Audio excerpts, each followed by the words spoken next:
Hello বন্ধুরা, আজকের এই ব্লগে আমি পটলের বাহারি বানাতে চলেছি। তো চলো শুরু করি। কড়াইতে তেল গরম করতে দিয়ে দিয়েছি। এবারে পটলে নুন হলুদ মাখিয়ে আস্তে আস্তে পটলগুলো সব একে একে ছেড়ে দেবো। পটল ভাজা হতে থাক, লাল লাল করে পটলগুলোকে ভেজে নেব। তারপরে কি করব বলছি, চলো। দেখো পটল লাল লাল ভাজা হয়ে গেছে। এরপরে আমি কি কি দেব সেটা দেখাবো।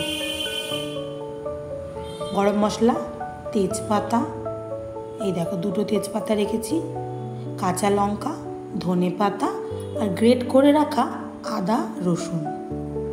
বুঝতে পেরেছ? তেলেতে তেজপাতা দিয়ে দিলাম। এবারে কি দেব বলো তো? গরম মশলা, এরপরে আদা রসুন গ্রেট করাটা। এটা হচ্ছে কাশ্মীরি লঙ্কা, নুন আর হলুদ আর জিরে ভিজিয়ে রেখেছিলাম, এটাও দিয়ে দিলাম। মানে গুঁড়ো ছিল, ভিজিয়ে রেখেছিলাম। ভালো করে কষাচ্ছি। এবার কষানো হয়ে যাওয়ার পরে দেখাবো মিক্সিতে কাঁচা লঙ্কা দিয়ে দিলাম। এবারে মিক্সিতে আমি রেখেছি নারকোল, কাঁচা লঙ্কা আর পোস্ত বাটা, এটাও আমি কড়াইতে ঢেলে দেবো।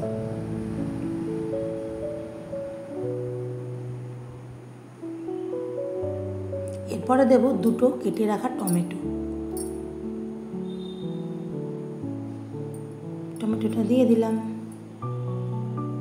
মধ্যে মধ্যে একটু একটু নাড়তেও হবে, সম্পূর্ণটা দেখানো সম্ভব না। এবারে দেব টক দই। প্যাকেটটা ঠিকঠাক কাটা ছিল না বলে যেরাম তেরাম পড়েছে, তোমরা কিন্তু 2 চামচই দেবে।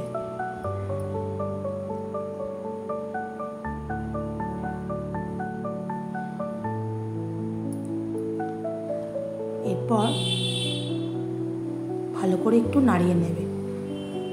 ভালো করে নাড়ালে মশলাটা কষাটা ভালো হবে, তেল ছাড়বে। তেল যতক্ষণ না ছাড়ে ততক্ষণ তো কষতেই হবে। আর এটা অনেক দিন আগের পুরনো রান্না, মা দিদিমার। তো চলো, আমি একটু নতুন কিছু কিছু জিনিস অ্যাড করেছি।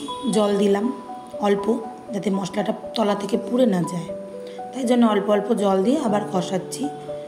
তো এর মধ্যে আমি অ্যাড করলাম কেওড়া ওয়াটার। খুব সুন্দর ফ্লেভার আর টেস্টও খুব ভালো আনে। 1 চিপি মতো দেবে, বেশি দেওয়ার দরকার নেই, তাতেই কেল্লা ফতে।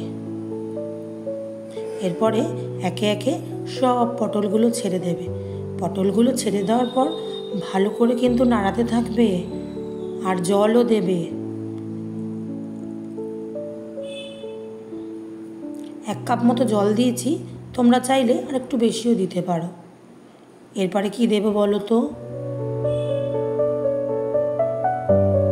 এরপরে 1 চামচ চিনি দিয়েছি আমার স্বাদ অনুযায়ী, তুমি চাইলে বেশিও দিতে পারো।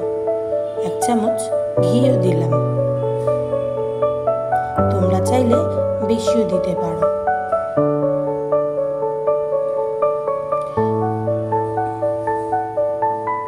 এটা হচ্ছে শাহি গরম মশলা, সানরাইজে, খুব ভালো স্বাদ আনে, গন্ধ খুব ভালো। নুন আমি আলাদা করে দিইনি, কেননা পটলে আমি বেশি করে নুন মাখিয়ে রেখেছিলাম। এরপরে লাস্টে ধনেপাতা ছড়িয়ে ব্যাস, রান্না শেষ। পটল বাহারি। বলো তো কেমন হয়েছে তোমরা, কমেন্ট করো আমায়। টাটা।